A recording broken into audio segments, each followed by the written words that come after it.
26-27 পর্যন্ত একটা অর্থনৈতিক মন্দা চলতে পারে। বলবে কিছু কিছু লোক যে ভবিষ্যৎবাণী করতে যাওয়া, এটা ভবিষ্যৎবাণী নয়। আপনি বর্তমান সম্পর্কে খবর রাখেন না বলেই বর্তমানকে আপনার ভবিষ্যৎ মনে হচ্ছে। যদিও বা বর্তমান প্রেক্ষাপটে একজন মুসলিম ভালো থাকতে পারে না।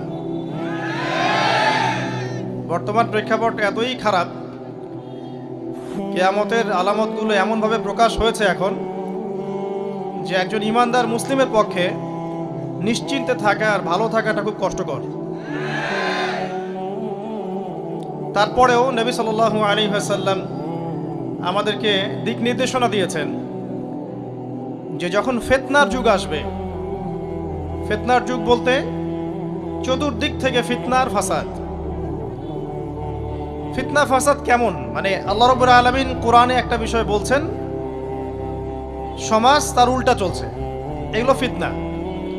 নবী সাল্লাল্লাহু আলাইহি ওয়াসাল্লাম হাদিসে একটা বিষয় বলেছেন, সমাজ তার উল্টা চলছে, এর নাম ফিতনা।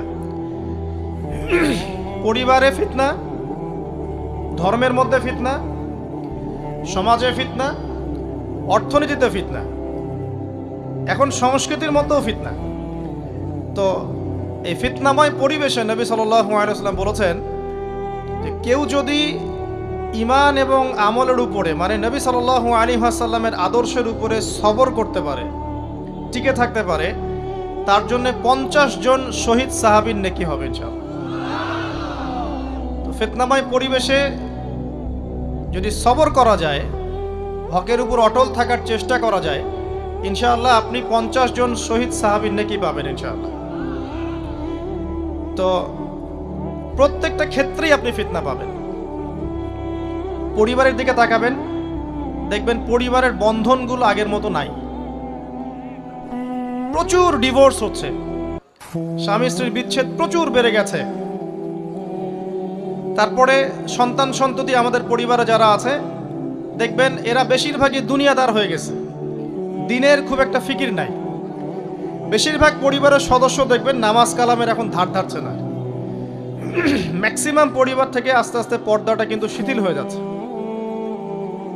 আপনি ব্যক্তি জীবনের দিকে তাকিয়ে দেখেন, গর্বের সাথে আমরা বলি না যে 90% মুসলিমের বাংলাদেশ, দেখবেন মেজরিটি সংখ্যক মুসলিম 5 ওয়াক্ত নামাজ জামাতে পড়ে না। বেশিরভাগ মুসলিম দেখবেন আল কোরআন বিশুদ্ধ করে তেলাওয়াতও করতে পারে না। তো এরপরেও আমরা দাবি করি যে আমরা প্রকৃত মুসলিম, জান্নাত আমাদের জন্য অপেক্ষা করছে। আসলে বাস্তবতা এমন নয়। যারা কোরআন আমরা টুকটাক পড়তে জানি, তাদের মধ্যে কত পার্সেন্ট কোরআনের অর্থ বোঝে? এই আল্লাহ পাকের কিতাব আমার হাতে আছে, এই কিতাবের অর্থ কতজন বোঝে? এটা একটা চ্যালেঞ্জ। যারা কোরআন পড়তে জানি আমরা, তাদের প্রতি চ্যালেঞ্জ, দেখেন তাদের মধ্যে কত পার্সেন্ট মানুষ কোরআনের অর্থ বলতে পারবে। আর অর্থটা যে জানা জরুরি, এই বিষয়টাও আমরা এখন জনগণকে বোঝাতে ব্যর্থ হচ্ছি। কোরআনের অর্থটা যে বোঝাটা জরুরি, এটা বোঝাতেও ব্যর্থ হচ্ছি। কারণ আমরা সবাই প্রত্যেক হরফে 10 নেকি পেতে চাই। কোরআন তেলাওয়াত করলে প্রত্যেক হরফে 10 নেকি হবে, এই তো। তো এই কনসেপ্ট যখন আমার মাথায় ঢুকে গেছে, আমি ওখানে নিজেকে থামিয়ে দিয়েছি। অর্থ বুঝে গবেষণা করলে এবং কোরআন কেন্দ্রিক জীবন ব্যবস্থা গড়লে যে আরো বেশি নেকি হয়, এটা আমার মাথায় নাই। প্রত্যেক হরফে 10 নেকি তো আপনি পাবেন তেলাওয়াত করলে, কিন্তু অর্থ বুঝে এর ভিতরে ঢুকলে, গবেষণা করলে এর মূল স্বাদটা পাওয়া যায়, এটা আমরা বুঝতে পারছি না। দেখবেন বেশিরভাগ মানুষ কোরআনের অর্থটা জানে না। আবার আমরা যারা টুকটাক ভাঙাচুরো অর্থ জানি, তারা আবার দেখবেন কোরআনের সমস্ত আদেশ মেনে চলতে পারছি না এবং কোরআনের সমস্ত নিষেধও বর্জন করতে পারছি না। সমস্যা কিন্তু এখানেও থেকে গেছে। আবার কোরআনের ব্যাখ্যায় আছে হাদিস। তো এই হাদিসকে কেন্দ্র করে কোনো বিভ্রান্তির সুযোগ ছিল না, কিন্তু এখানেও আমরা বিভিন্ন জাল এবং মানে বানোয়াট হাদিসের উপর আমলও শুরু করেছি। হাদিসের নামে এমন অনেক কিছুই চলছে সমাজে, যেগুলোর সাথে হাদিসের কোনো সম্পর্ক নাই। আমি বলতে চাচ্ছি যে হাদিসের নামে আবার সমাজে এমন অনেক আমল চালু আছে, যেগুলোর সাথে আবার হাদিসের কোনো সম্পর্ক নেই। তো দেখুন, ধর্মের মধ্যেও সমস্যা থেকে গেছে। আবার আমরা সবাই মুসলিম, আমাদের সবার ইউনাইটেড থাকার কথা। মুসলিম একটা জাতি, তাদের আল্লাহ একজন, রাসূল একজন, কেবলা এক, তাদের সবার মধ্যে একটা ইউনিটির কথা ছিল। কিন্তু আমরা ধর্মতাত্ত্বিকভাবে এবং পলিটিক্যালি আমরা বিভিন্ন দলে বিভক্ত এবং আপোষের মধ্যে মিল মহব্বত কম।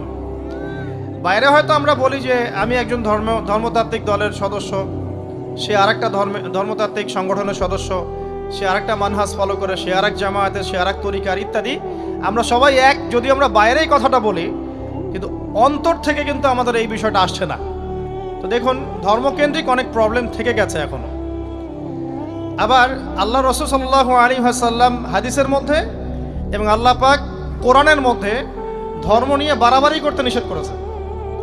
ধর্ম নিয়ে বাড়াবাড়ি করো না, তোমরা নিজেদের ধর্ম পালন করো। তা আমরা নিজের ধর্ম যতটা না পালন করি, অন্যের ধর্মের দিকে আঙ্গুলটা তার চেয়ে বেশি তুলি। আমরা আগে নিজের রিলিজিয়নটাকে ঠিক মতো পালন করি, দেখবেন সমাজ ঠিকই পরিবর্তন হয়ে গেছে ইনশাআল্লাহ।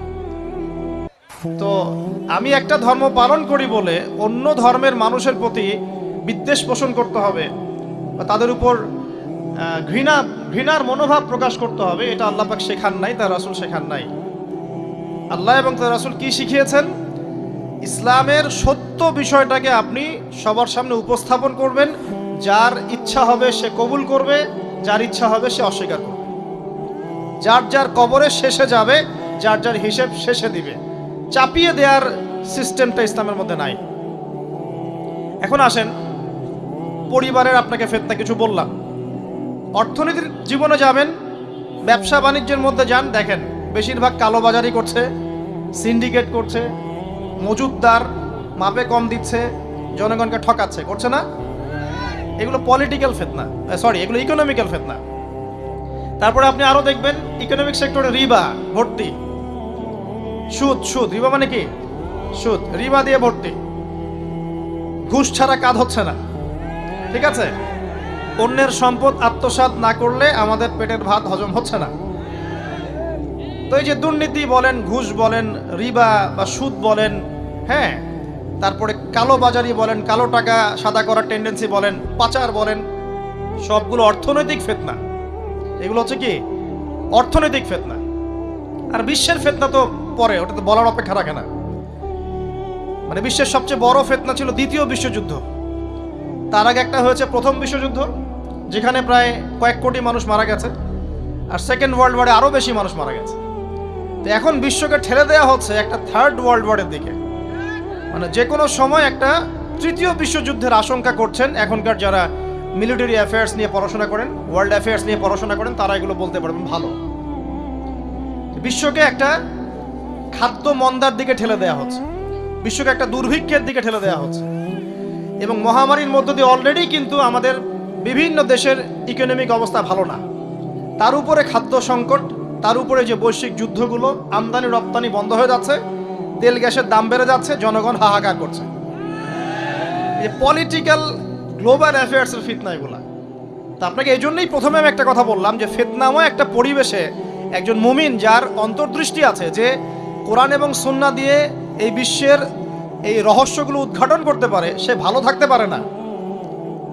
তার মনটা সবসময় কিন্তু মানে ব্যাকুল থাকবে যে কিভাবে এইসব সমস্যা থেকে নিজে উত্তরণের পথ খুঁজতে পারি, আর আমার পরিবারকে বাঁচাতে পারি, আর আমার জনগণকে বাঁচাতে পারি। আর যদি আপনি আত্মকেন্দ্রিক হন, স্বার্থপর হন, তাহলে নিজের চটকায় তেল দিবেন, নিজে ভালো থাকলেই বাপের নাম। তো দেখুন, এই জামানার কথাই নবীজি বলছেন সাল্লাল্লাহু আলাইহি ওয়াসাল্লাম, তোমাদের সামনে এমন একটা যুগ আসছে, নবীজি বলছেন জামানা সবরিন, কঠিন জামানা, যে জামানায় ঈমান নিয়ে চলাটা হবে হাতের মধ্যে আগুন নিয়ে চলার মতো। নবীজি বলছেন ওই সময়ে সাহাবী জিজ্ঞাসা করছেন, ইয়া রাসূলুল্লাহ, আমি ওই সময়ে কি করব? ওই সময় আমি কি করব? আমাকে কি পরামর্শ দিচ্ছেন? নবী সাল্লাল্লাহু আলাইহি ওয়াসাল্লাম বলছেন, হে আমর ইবনে আস, তুমি ওই সময় বাড়িতে অবস্থান করো, বাসায় থাকো, বিনা প্রয়োজনে বাড়ির বাইরে এসো না। ওই সময় তুমি নিজের পাপের জন্য আল্লাহর কাছে ক্রন্দন করতে থাকো, বিনা প্রয়োজনে বাড়ির থেকে বের হয়েও না। আর মানুষের সাথে এত বেশি মেলামেশা করো না, নিজে তোমার আমল, তোমার গুনাহ নিয়ে ব্যস্ত থাকো, তোমার পাপের জন্য আল্লাহর কাছে কান্নাকাটি করো, ইনশাআল্লাহ তুমি নাজাত পেয়ে যাবে। এটা একটা অপশন, ফিতনাময় পরিবেশে আপনি কিভাবে বাঁচবেন এটা একটা অপশন। আরেকটা হাদিসে গিয়ে নবী সাল্লাল্লাহু আলাইহি ওয়াসাল্লাম বলছেন যে যখন এমন ফিতনাময় পরিবেশ আসবে তখন যদি তোমরা এই আমর বিল মারুফ নাহি আনিল মুনকার, সৎ কাজের আদেশ অসৎ কাজের নিষেধ, আমার সুন্নতের উপর অটল থাকতে পারো, তাহলে তোমরা 50 জন শহীদের নেকি পাবে। সাহাবায়ে কেরাম বলছেন, ইয়া রাসূলুল্লাহ আমিনহুম আও মিন্না, তাদের মধ্যে 50 জন নাকি আমাদের মধ্যে 50 জন শহীদ? নবী করিম সাল্লাল্লাহু আলাইহি ওয়াসাল্লাম বলছেন, বাল মিনকুম, বরং তোমাদের মধ্যে 50 জন শহীদ। এটা অপশন নাম্বার 2। এক কি বললাম, আপনি নিজেকে নিয়ে ব্যস্ত থাকেন, বাসায় থাকেন, বিনা প্রয়োজনে বাড়ি থেকে বের হবেন না, মানুষের সাথে কম মেলামেশা করেন এবং নিজের পাপের জন্য আল্লাহর কাছে কান্নাকাটি করেন, নিজের আমল নামা নিয়ে ব্যস্ত থাকেন, ইনশাআল্লাহ নাজাত পাবেন। 2 নাম্বার, যদি আপনার কাছে আরো বেশি যোগ্যতা থাকে এবং আপনি আরো বেশি সাহসী হন এবং আপনি উম্মার দেশের জনগণের কল্যাণ কামনা করেন, তাহলে অন্যদেরকেও এই ফিতনাময় পরিবেশে টিকে থাকার ফর্মুলা বলে দেন।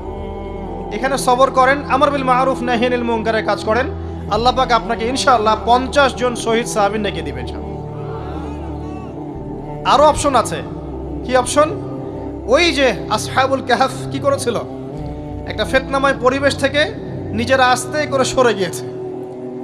যখন আপনি পরিবেশকে পরিবর্তন করতে আর পারছেন না, দাওয়াত দিয়েও কোনো কাজ হচ্ছে না, মানুষ কথাও শুনছে না, জুলুম নির্যাতন বাড়তেই আছে, টিকে থাকা মুশকিল, তখন তাদের হিসেবের দায়িত্ব আল্লাহর উপর ছেড়ে দেন, আপনি ওখান থেকে ডিসকানেক্টেড হয়ে যান।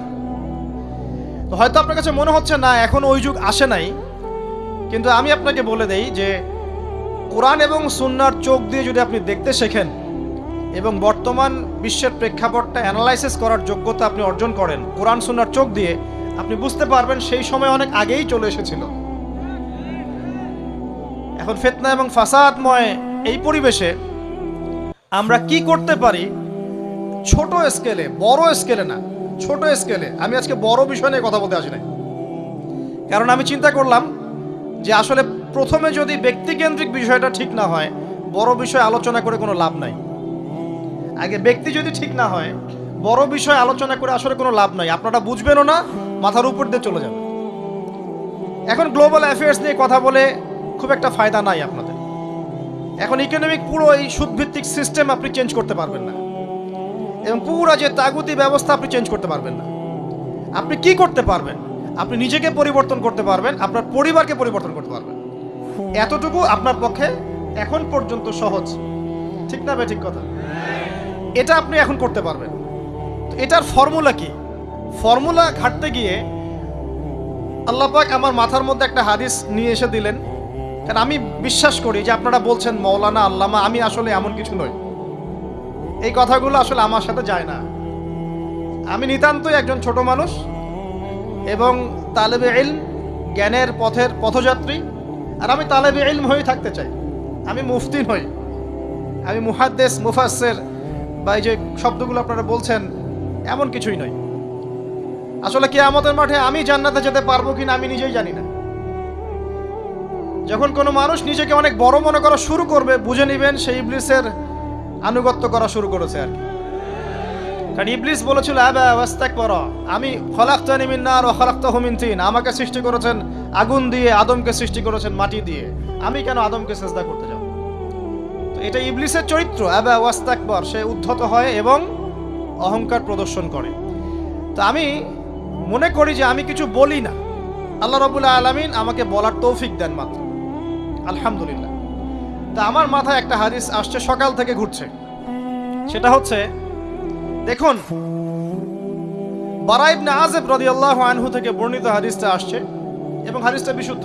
এখান থেকে আমি মূল আলোচনা যাচ্ছি যে একদিন আনসার মানুষদের মধ্যে, আনসার কারা? আমাদের আনসার বাহিনী। আনসার কারা? যারা মুহাজির সাহাবীদেরকে আশ্রয় দিয়েছিল মদিনায়, তাদেরকে কি বলা হয়? আনসার। তাহলে শব্দটা সুন্দর না? তাহলে আমাদের বাহিনীর নামটাও সুন্দর, মাশাআল্লাহ। তো আনসার সাহাবীদের মধ্যে একজন ইন্তেকাল করেছেন, ইন্না লিল্লাহি ওয়া ইন্না ইলাইহি রাজিউন। এখন তাকে দাফন করা হচ্ছে, আর নবী সাল্লাল্লাহু আলাইহি ওয়াসাল্লাম কবরের পাশে চুপ করে বসে পড়লেন। তার বসা দেখা দেখি বাকি সাহাবীরাও তাকে ঘিরে গোল করে বসে পড়লেন। তারা বলছেন, আমরা এমন ভাবে এখানে বসেছিলাম যেন আমাদের মাথার উপরে পাখি এসে বসতে পারে, চুপচাপ, কোনো নড়াচড়া নাই। দেখেন রাসূলের সাথে বসার সুন্নত দেখেন, কোরআন এবং হাদিসের মাহফিলে বসার কিন্তু সুন্নত আছে। এখানে বসে দুনিয়াবি এত গল্পগুজব করা যাবে না, এই মোবাইল টোবাইল হাবিজাবি নিয়ে এত ব্যস্ত থাকা যাবে না, দিলের কান দিয়ে শুনতে হবে, ঠিক আছে? আদব আছে, না হলে কথা আপনার উপর তাসির করবে না। তারা এমনভাবে বসেছিলেন যেন মাথার উপরে পাখি বসতে পারে, সুবহানাল্লাহ। এবার নবী করিম সাল্লাল্লাহু আলাইহি ওয়াসাল্লাম বলছেন যে যখন মাইয়েতকে কবরে শোয়ানো হয় তখন সে তাকে দাফন করে যাওয়া ব্যক্তিদের হাঁটার খসখস আওয়াজ শুনতে পায়। এরপরে তাকে যখন শুইয়ে দেওয়া হয়, সে যদি মুমিন ব্যক্তি হয় তাহলে তার মাথার দিকে তার সলাত এসে দাঁড়িয়ে যায়। দুনিয়াতে আপনি যে নামাজগুলো পড়েছেন, আমি যে নামাজগুলো পড়ছি, এগুলো মাথার দিকে দাঁড়িয়ে যায়। ডান দিকে চলে আসে তার সওম মানে কি? রোজা। বাম দিকে চলে আসে জাকাত মানে কি? জাকাতের সাথে তো আমরা পরিচিত নই। আমরা ওই যে রাস্তাঘাটে যে দান খয়রাতগুলো উঠানো হয় এগুলোর সাথে খুব পরিচিত, তাই না? কত টাকা কত পয়সা কি কি গান করে আর টাকা কালেকশন করে না। অনেক সময় দেখা যায় রাস্তায় যাচ্ছি আমরা গাড়ি নিয়ে, পারলে গাড়ির সামনে এসে হুমড়ি খেয়ে পড়বে টাকা নেওয়ার জন্য। এইভাবে টাকা কালেকশন করতে কে শিখিয়েছে ইসলামে? আর আমরা অনেক সময় ছোট ছোট বাচ্চাদেরকে দিয়ে, মাদ্রাসার ছোট ছোট বাচ্চাদেরকে দিয়ে টাকা কালেকশন করাই। এটা ঠিক না। কেন ঠিক না জানেন? ছোটবেলা থেকেই ওর ব্যক্তিত্ব নষ্ট হচ্ছে।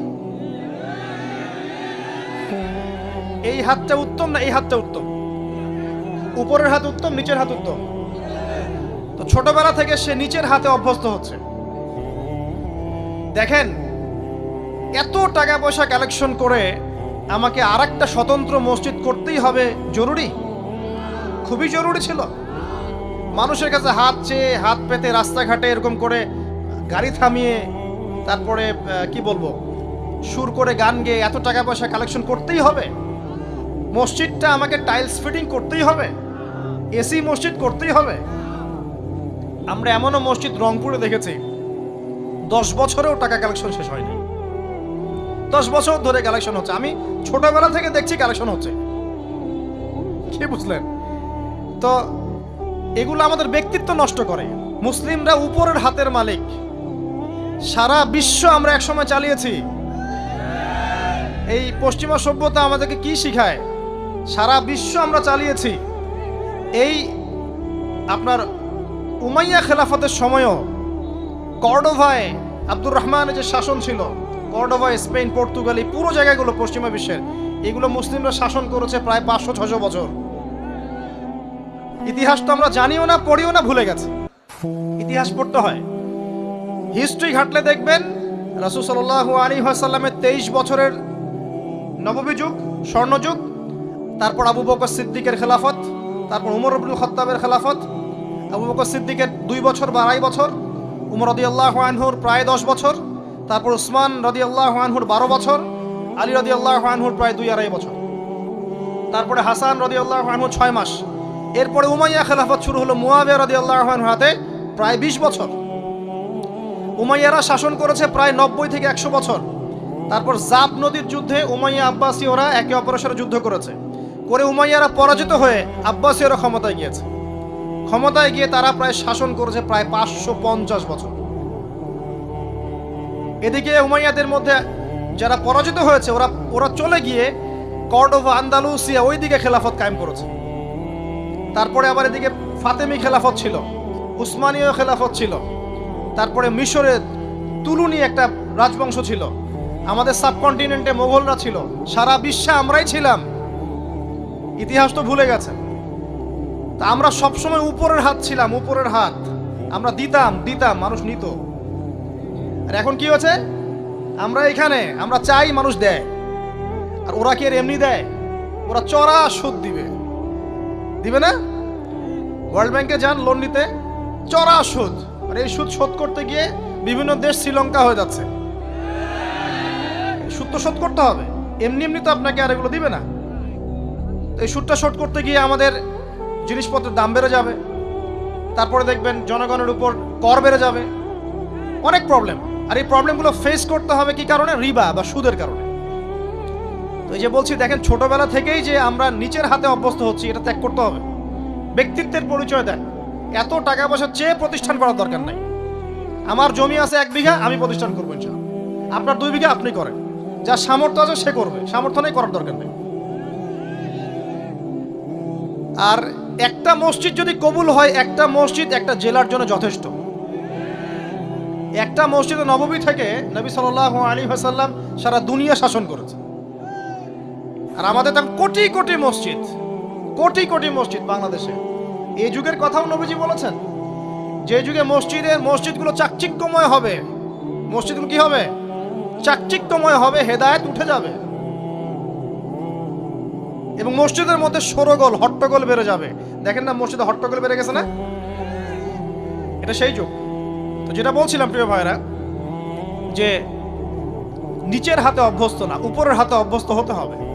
এই কারণে এই যে একটা হাদিসের কথা শুরু করলাম, যে আনসার সাহাবী কারা ছিল? যারা মুহাজির সাহাবীদেরকে আশ্রয় দিয়েছে। এখন এই সাহাবীদের মধ্যে একজন ইন্তেকাল করেছে, তার লাশ যখন রাখা হচ্ছে তখন নবীজি বলছেন, মাথার দিকে মাইয়েতের আসে কি? সলাত। সলাত মানে কি? নামাজ। 5 ওয়াক্ত নামাজ আজকে থেকে ছাড়বেন? ওয়াদা করেন আজকে থেকে 5 ওয়াক্ত নামাজ ছাড়বো না ইনশাআল্লাহ। একটা হাদিস খালি বলি, মান তারাকা সালাতান মুতাআম্মিদান ফাকাদ কাফারা, মান তারাকা সালাতান মুতাআম্মিদান ফাকাদ কাফারা।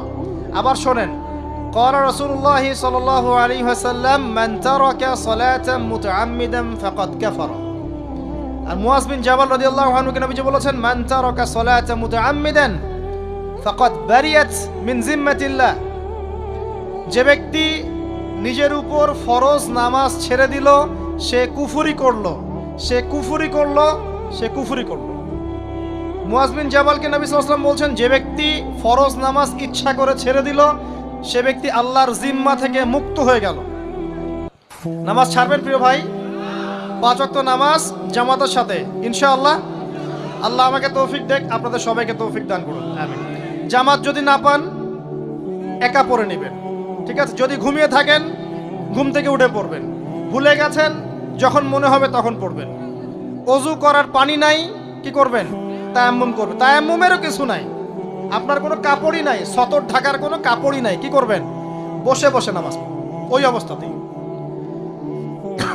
এটা কোনো মাফ নাই। মানে আপনার ওযু করার কোনো পানি নাই, তায়াম্মুমের কিছুই নাই, কাপড়ও নাই সতরে, তখনও নগ্ন হয়ে বসেই নামাজ পড়তে হবে, মাফ নাই। যখন শোয়ানো হবে, মাথার দিকে কি থাকবে? সালাত। তাহলে আমরা যারা ফরজ সালাত এখন আদায় করছি না, আজকে তওবা করেন, বলেন আস্তাগফিরুল্লাহ আল্লাযী লা ইলাহা ইল্লা হুয়াল হাইয়ুল কাইয়্যুম ওয়া আতুবু ইলাইহি। হে আল্লাহ, আমরা তওবা করছি, সারা জীবনে যত নামাজ পড়ি নাই, এই সমস্ত নামাজ না পড়ার পাপ থেকে তোমার কাছে তওবা করছি। ঠিক আছে?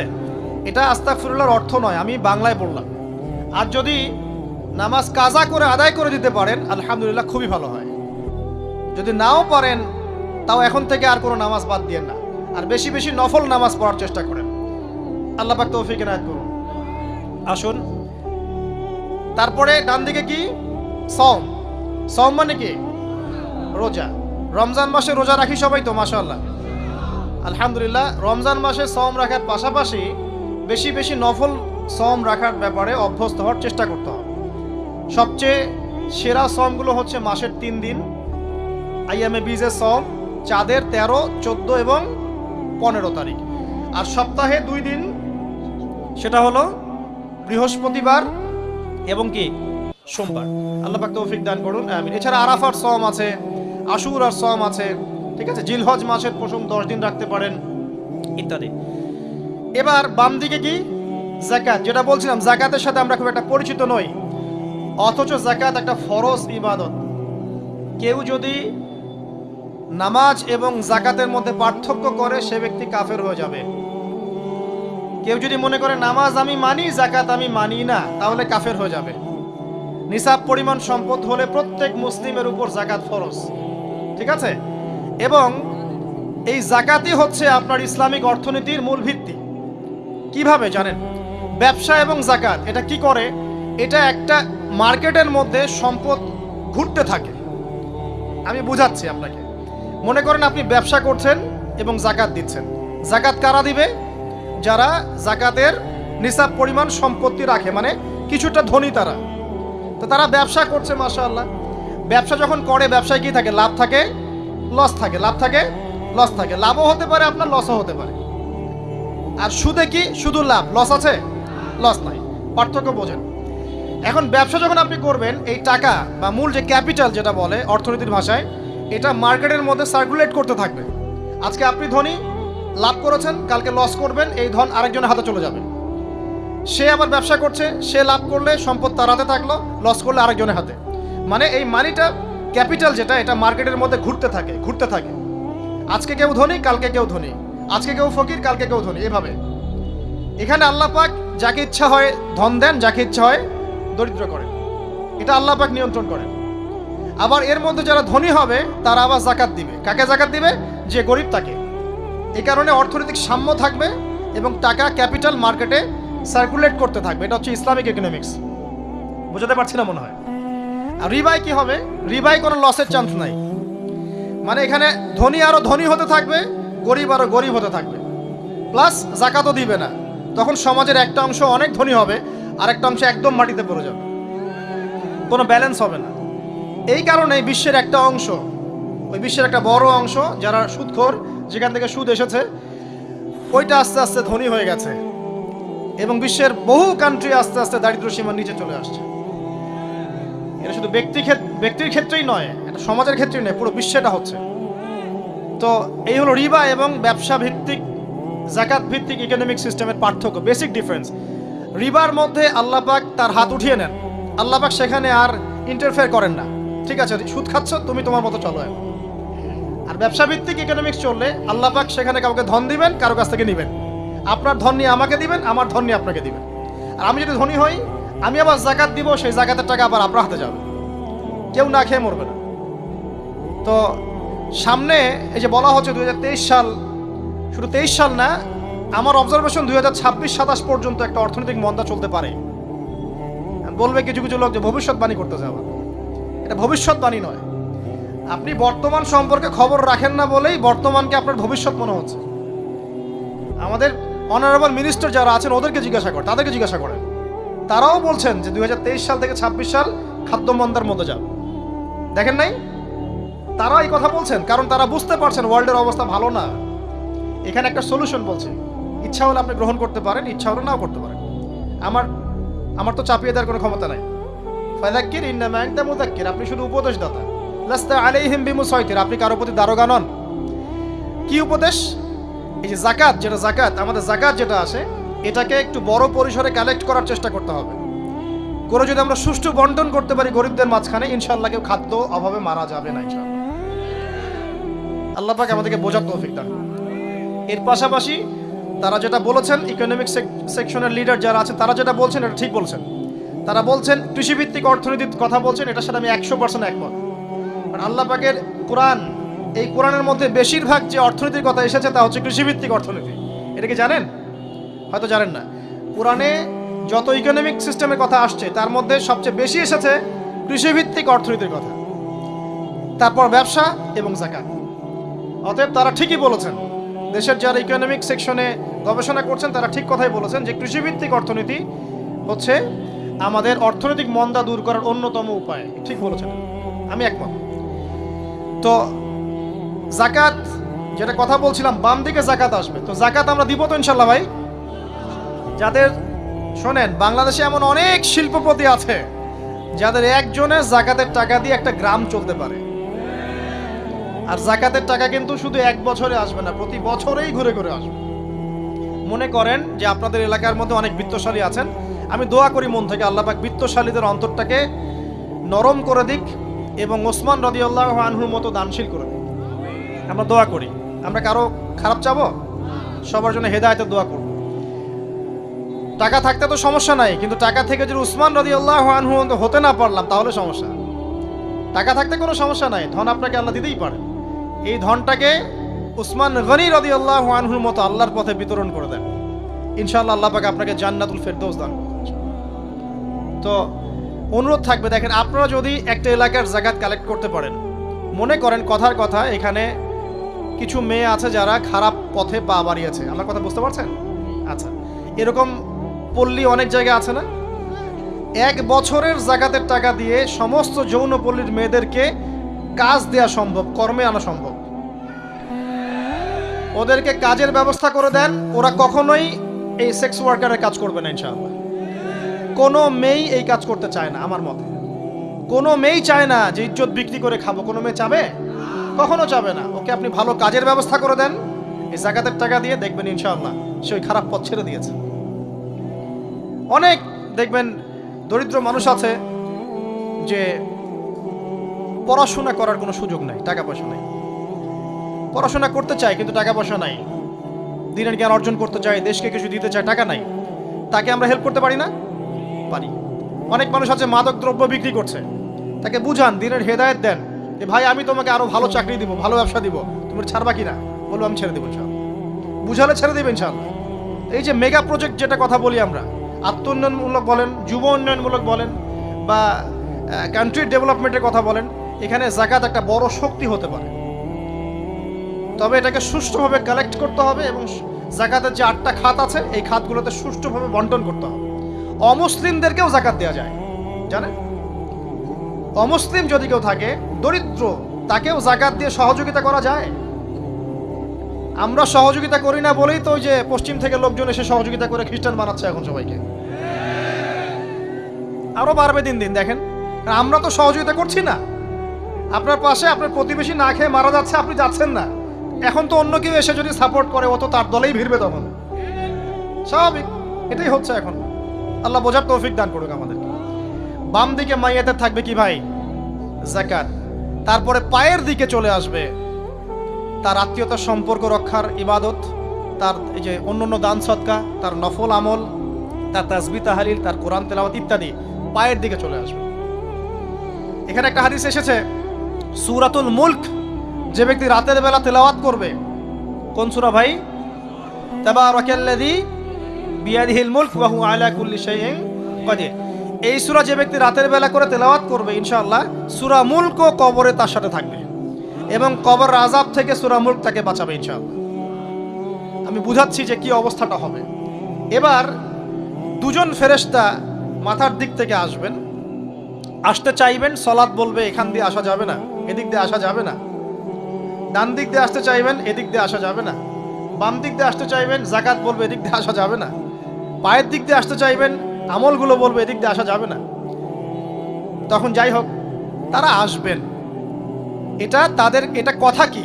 এটা কথাটা হচ্ছে যে সলাতের গুরুত্ব, মানে সে সলাত আদায় করেছে, সে আমার হক আদায় করেছে, আমি তার পক্ষে আছি, এটা পক্ষে বোঝাচ্ছে। রোজা বলবে আমি ওর পক্ষে আছি, তাকে আপনি কোনো শাস্তি দিবেন না, আমি তার পক্ষে আছি। আপনারা দুজন তাকে শাস্তি দিবেন না, আমি যাকাত তার পক্ষে আছি, এটা পক্ষে থাকার কথা। তারপরেও তারা আসবেন, চোখগুলো হবে নীল এবং কালো বর্ণ, নীলাভ চোখের, কালো। মুনকার নাকি উঠে বসিয়ে দেওয়া হবে। এবার 3টা প্রশ্ন। প্রথমে প্রশ্ন হচ্ছে কি, মান রব, তোমার রবকে?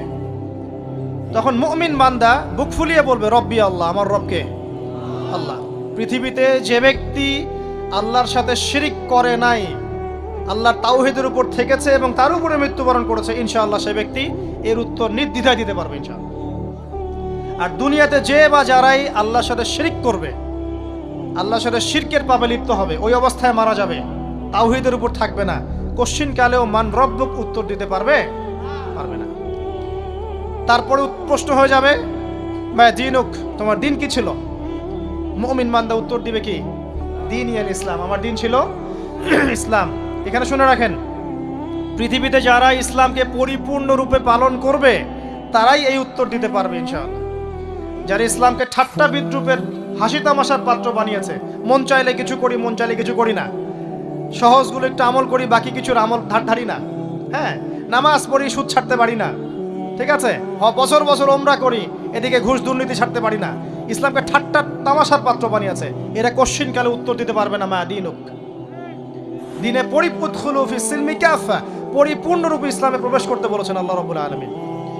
যারা পরিপূর্ণরূপে ইসলামে প্রবেশ করবে এবং ইসলামের প্রতিটা মৌলিক বিধান মেনে চলবে, ইনশাআল্লাহ তারা এর উত্তর দিতে পারবে। এরপরে আসবে তৃতীয় প্রশ্ন। নবী সাল্লাল্লাহু আলাইহি ওয়াসাল্লামকে দেখানো হবে, যখন দেখানো হবে তখন সূর্য যখন ডুবে যায়, যে দৃশ্যটা আমরা দেখতে পারি না, ওই দৃশ্যটা ভেসে উঠবে এবং মুমিন বান্দা অস্থির হয়ে যাবে, বলবে আমাকে ছেড়ে দাও, আমি নামাজ পড়বো। সুবহানাল্লাহ। কারণ তার কাছে মনে হবে যে আসরের ওয়াক্ত হয়ে গেছে, আসরের ওয়াক্ত হয়ে গেছে, আসরের ওয়াক্ত চলে যাচ্ছে, আমাকে নামাজ পড়তে হবে। চিন্তা করেছেন? ওই যে একটা হাদিস আছে না, যে 7 শ্রেণীর মানুষকে আল্লাহ রাব্বুল আলামিন আরশের ছায়া দিবেন, তার মধ্যে এক শ্রেণীর মানুষকে যার অন্তর মসজিদের সাথে ঝুলে থাকে, তার মন মসজিদের সাথে ঝুলে ছিল, এই সূর্য ডুবে গেল বলে আমাকে ছেড়ে দাও, আমি নামাজ পড়তে যাব। তখন ফেরেশতারা বলবেন তোমাকে নামাজ পড়তে দেয়া হবে, তবে তার আগে তুমি এর উত্তর দাও। কি উত্তর? এই ব্যক্তির দিকে তাকাও। তখন নবী সাল্লাল্লাহু আলাইহি ওয়াসাল্লামকে দেখানো হবে, সাল্লাল্লাহু আলাইহি ওয়াসাল্লাম দরুদ পড়বেন, বলা হবে যে এই ব্যক্তির সম্পর্কে তোমার কি ধারণা?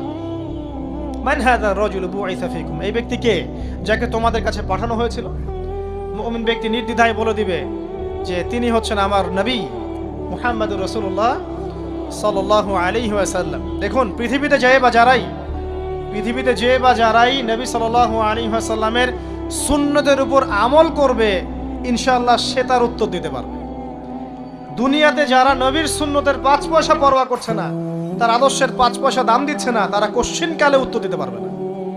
নাম হতে পারে আব্দুর রহমান, আব্দুর রহিম, নবীর সুন্নতের ধার ধারে না, তারা উত্তর দিতে পারবে না। নবীর সুন্নতের গুরুত্ব কত গভীর, এটা আমাদেরকে এখান থেকে বুঝতে হবে। তাই প্রিয় যুবক ভাইরা, মুসলিম ভাইরা, আমাদের জীবনটাকে নবীর আদর্শ এবং সুন্নতে ঢেলে সাজাতে হবে। সকাল থেকে সন্ধ্যা পর্যন্ত প্রতিটা কাজ করব কার তরিকায়? রাসূলের তরিকায়। নামাজ পড়বো তার তরিকায়, রোজা, সিয়াম, হজ, জাকাত, আমল, মুআমালাত, আখলাক সব কার তরিকায়? নবী সাল্লাল্লাহু আলাইহি ওয়াসাল্লামের তরিকা অনুযায়ী ইনশাআল্লাহ। আল্লাহ পাক তৌফিক এনায়েত করুন, আমিন। এবার ফেরেশতা দুজন জিজ্ঞাসা করবেন অবাক হয়ে যে তুমি কিভাবে এটা জানলে, তুমি কিভাবে এই 3টা প্রশ্নের উত্তর দিতে পারলে?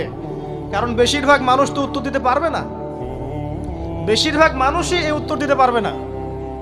কারণ কিয়ামতের মাঠে 1999 জন মানুষ জাহান্নামে যাবে, নাউজুবিল্লাহ। তো এটা কঠিন পরীক্ষা। আল্লাহ রাসূল সাল্লাল্লাহু আলাইহি ওয়াসাল্লাম বলেছেন যে নিশ্চয়ই তোমাদেরকে এখানে পরীক্ষায় ফেলা হবে, আর তোমরা যদি এই পরীক্ষা জেনে তোমাদের মৃতদেরকে দাফন করা থেকে বিরত না থাকতে, তাহলে আমি তোমাদেরকে শুনিয়ে দিতাম কবরে কেমন পরীক্ষা হয়। মানে যদি আমরা শুনতে পারতাম যে কবরে কেমন পরীক্ষা হয়, আমরা ভয়ে আমাদের মৃতদেরকে দাফন পর্যন্ত করতাম না। এটা নবীজি বলছেন সাল্লাল্লাহু আলাইহি ওয়াসাল্লাম। তাকে জিজ্ঞাসা করা হবে যে তুমি কিভাবে জানলে এটা? বেশিরভাগ মানুষ তো পারে না উত্তর দিতে। তখন সেই ব্যক্তি বলে বসবে, সেই ব্যক্তি বলবে যে করাতু কিতাব আল্লাহ, আমি আল্লাহর কিতাব এই কোরআন পড়েছি। মুমিন বলবে আমি আল্লাহর কোরআন পড়েছি, ফাআমানতু বিহি, আমি এর উপর ঈমান এনেছিলাম, ওয়া সাদ্দাকতু, এবং সত্যায়ন করেছিলাম। সুবহানাল্লাহ। অতএব দুনিয়াতে যারা দ্বীনের জ্ঞান অর্জন করছে না, কোরআন পড়ছে না, হাদিস পড়ছে না, পড়াশোনার চেষ্টা করছে না, জানার চেষ্টা করছে না, কবরে পাওয়া ডিফিকাল্ট আছে। এটা একটা অন্যতম প্রশ্ন। আমরা কিন্তু মনে করি 3টা প্রশ্ন হচ্ছে, আসলে প্রশ্ন হচ্ছে কয়টা? 4টা। 3টার পরে আরো একটা এক্সট্রা। কিভাবে জানলে? তখন উত্তর দিচ্ছে আমি আল্লাহর কিতাব পড়েছি, ঈমান এনেছি, সত্যায়ন করেছি। সুবহানাল্লাহ। নবী সাল্লাল্লাহু আলাইহি ওয়াসাল্লাম হাদিসের পরের অংশে বলছেন যে যখন কাফের বান্দাকে ওঠানো হবে, তখন ডানেও কিছু নাই, বামেও কিছু নাই, সামনে পিছনে কিচ্ছু নাই। মাথার দিক থেকে ফেরেশতারা চলে আসবেন, উঠিয়ে বসানো হবে, প্রশ্ন করা হবে কে তোমার রব? একটাই উত্তর, লা আদরি, আমি জানি না। নাউজুবিল্লাহ। কি তোমার দিন? লা আদরি, আমি জানি না। এই যে আল্লাহর তো খবর নাই, আল্লাহ পাকের বিধান মেনে চলার কোনো খবরই নাই, পরোয়াই নাই। সে জানবে কিভাবে ইসলাম কি জিনিস? সে জানবে কিভাবে আল্লাহ কি জিনিস? ও তো আল্লাহকে চিনেই না। দিব্যি বলে বেড়াচ্ছে মহাবিশ্ব সৃষ্টি হয়েছে বিগ ব্যাং থেকে, আল্লাহ বলে কেউ নাই। মানুষ সৃষ্টি হয়েছে বান্দর থেকে, নাউজুবিল্লাহ। ওই যে ডারউইনের মতবাদ, মানুষ তো আল্লাহকে চিনছে না, এখনো মানুষ মনে করছে যে আল্লাহ বলতে কেউ নাই। এবং এই মুক্ত চিন্তার নামে, বাক স্বাধীনতার নামে নাস্তিকতার যে চর্চাটা বেড়েছে বাংলায়, এটা আশঙ্কাজনক। বড় বড় বিশ্ববিদ্যালয় থেকে পড়ে আসছে, অনেক সময় দেখলাম বড় বিশ্ববিদ্যালয়ের প্রফেসর, সে বলছে যে মহাবিশ্ব বিগ ব্যাং দিয়ে সৃষ্টি হয়েছে, সৃষ্টিকর্তা নাই এখানে। তো মুসলিম বিজ্ঞানীর একটা কথা বলতেন যে মানুষ বিজ্ঞান সম্পর্কে অল্প জানলে নাস্তিক হয়ে যায়, আর অনেক গভীর জ্ঞান অর্জন করলে আল্লাহর কাছে আত্মসমর্পণ করে। খেয়াল করে দেখবেন ডক্টর, ইঞ্জিনিয়ার যারা বড় বড় লেভেলে চলে গেছেন, অনেক